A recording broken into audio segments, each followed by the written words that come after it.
What's up everyone? So it's currently 6 AM and last night I slept in my hammock up the creek. Now what I'm going to be doing today is walking up to a massive 100-foot waterfall up my creek. Now I'm going to be running, swimming, jumping, rock hopping, fishing, wading through the water. So I'm going to need all the energy I can get. So in today's video, Wanda Active Low GI Bread have challenged me to do this, and I'm going to be using this bread to fuel me throughout the day. So it's a bread that's high in fiber, a source of protein, and has low GI for longer lasting energy. And if I'm being honest with you, it tastes pretty good as well. So what I'm going to be doing today is using this to fuel my adventure up the creek, but first off, we're going to make some breakfast.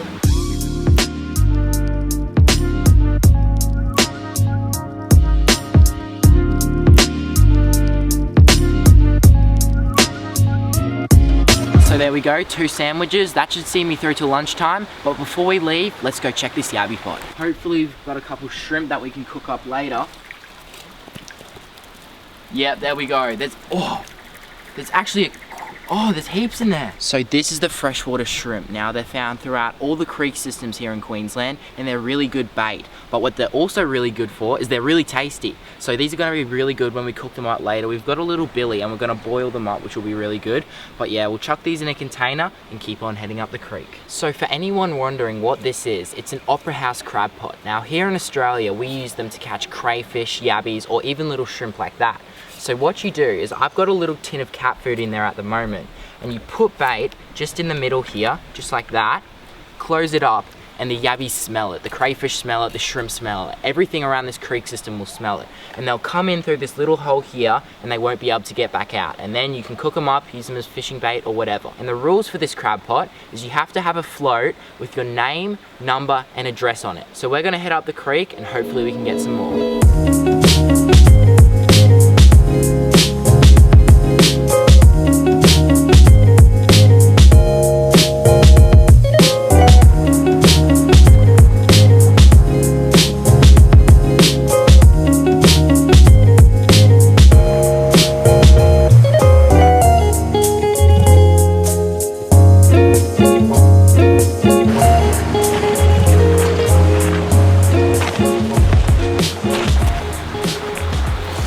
This is the beautiful Australian rainforest. Now, when this creek floods, the water will be way up on the walls, way up there, and you wouldn't be able to get up this far. But luckily for us, it hasn't rained in a while, so we're able to get up to this beautiful rainforest and experience it.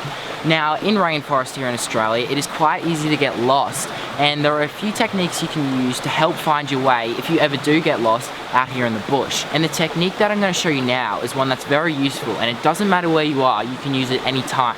All you need is a little needle like this and a leaf.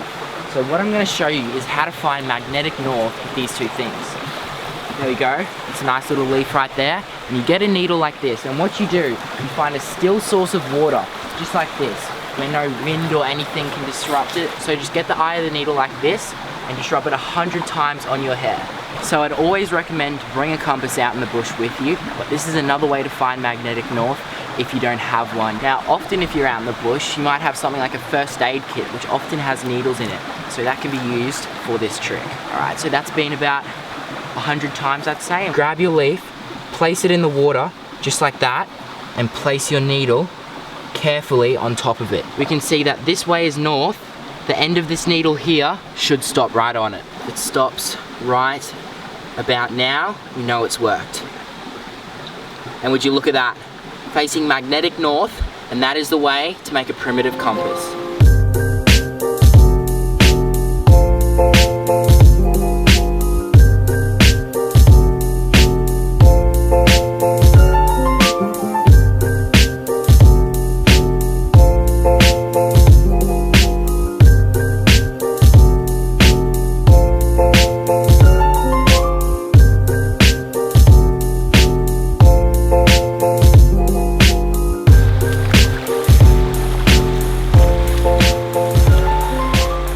So what we're looking at here is some massive trees that have been washed down from the floods. As I was saying before, flood waters can come up in a matter of hours, and what will happen is the roots just can't take it anymore.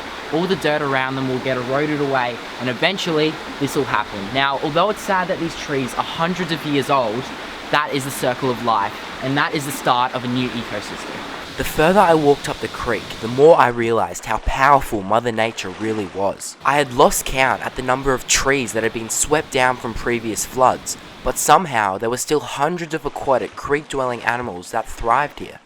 Right, so here we go. Believe it or not, this is actually the halfway point. We've been walking for most of the day and we've only got here, but you know, this is a great spot. This is one of the reasons why I wanted to come up here, and this is the reason why I bought my fishing rod. I'm gonna set it up, go on the top of that cliff up there, and hopefully catch a fish off it. I don't even know what's in here, but you know, we'll give it a go. Might make another sandwich as well. So wish me luck, let's get into it. So after setting up my rod and casting out, it wasn't long until something took interest in my bait.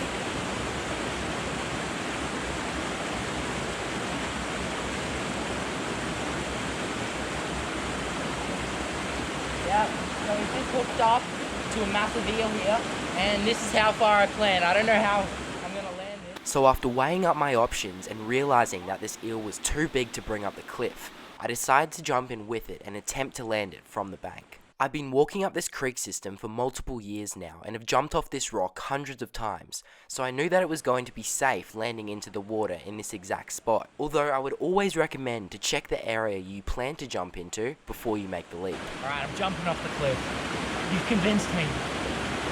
3, 2, 1. Let's go!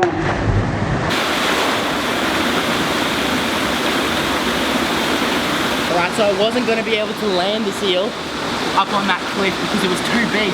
Now it's freezing in this water, but I got the adrenaline going at the moment, so it should be fine. There he is. There he is. I'm going to try and get him down into one of these little pools. Here we go. And that right there is the long-finned eel. Take a look at him right there. Wasn't that so cool?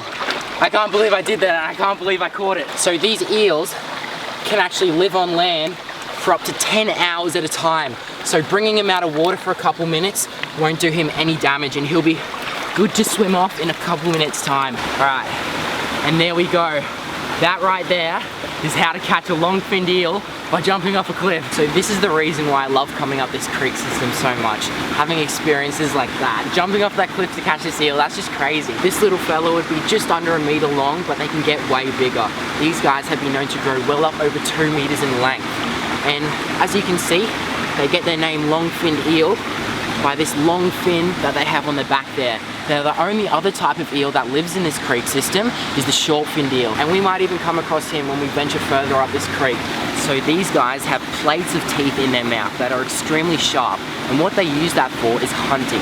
So at night, this guy will come out. They're nocturnal creatures, although they do feed in the day, as you just saw before. And what they'll do is they'll be cruising around the shallows, looking for small crustaceans, small fish, pretty much anything. They're opportunistic feeders, so they'll feed on anything. I've even seen them eat frogs off the surface. But we're gonna get this guy back in the water. It's been an awesome experience. One of the craziest catches I've had all year, that's for sure.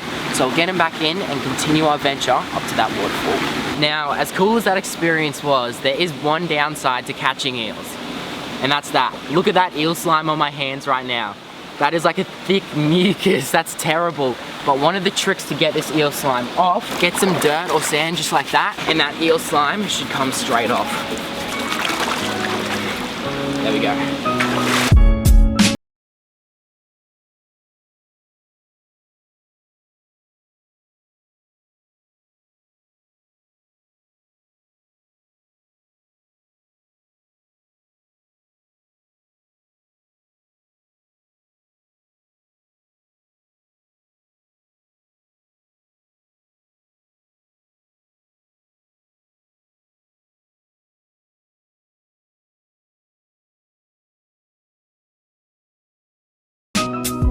Alright, so here it is. The waterfall is just over there that we've been hiking to all day. Now, it's been an amazing day. When you're walking up the creek, you don't even realize that you've been walking for hours because of how beautiful the scenery is. And this is just gonna make it so much more worth it. Now, it's not wet season at the moment, so this waterfall isn't rushing down or anything, but trust me, it's still beautiful. So come over here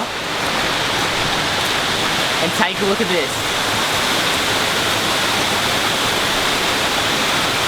Let's go, baby, we made it. You can imagine this in the rainy season, we wouldn't be standing here right now, or we would be washed right down the creek. And that waterfall would be pushing so much water down it. But take a look at that. Look at how beautiful that is right now. You know what I'm gonna do? I'm gonna get the drone up in the air and get some shots of it.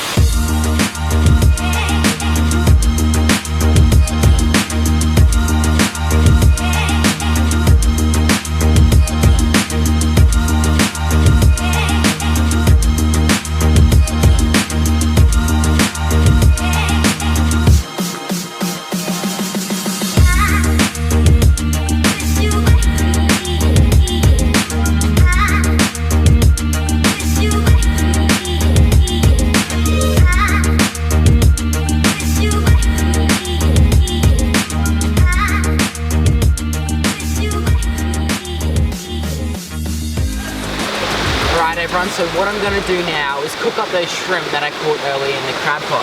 So all I need to do is trim them down to size, and then we're going to put them in this billy and boil them up. Then of course what we're going to do is make a shrimp sandwich. You know, can't get any more Australian than that. Now I know it's pretty noisy here, but if you're asking me, it's a pretty beautiful noise. That massive waterfall here and this little one right there.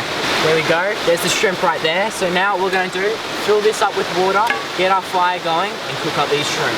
So not only is this fire great for cooking up these shrimp, it's also great for warmth. I'm still freezing after jumping in off that cliff for that eel, but this fire makes it so much better. So it doesn't take too long to cook these shrimp, maybe 5-10 minutes at the most, pretty much until they turn orange. So we're just gonna pull it off at the moment, check if these shrimp are ready. I reckon they might be. We put it down here, and yeah, leave it for a couple minutes to see what they're doing. So we're just gonna make some toast real quick. What I've done is I've made this little contraption down here, and we'll just put a couple pieces of toast on. There we go, some nice toast. So we're just gonna put some butter on the toast. That's a gourmet feast if I've ever seen one. Alright, got the butter on, now let's check these shrimp. Take a look at that. That's beautiful. So I'll just peel these shells off as you would with a normal prawn and whack them straight on that sandwich. So there we go, what a day up the creek, what an adventure, and we got some shrimp toast to finish it off. Really excited to see how this tastes. I haven't eaten these shrimp out of the creek for a long time, but I can tell that they're gonna be good. Take a look at that right there. Wouldn't feed a village, but luckily it's only just me. Beautiful backdrop to eat this toast as well. Let's get into it.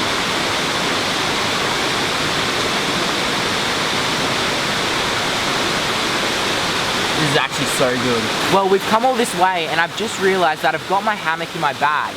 So what I was thinking of doing was climbing up to the top of that big waterfall, setting up my hammock and sleeping it tonight. Then I'll wake up tomorrow morning to the beautiful views of the valley and start heading back home. But I'm definitely not going to go hungry tonight with this shrimp sandwich, so let's go up the waterfall.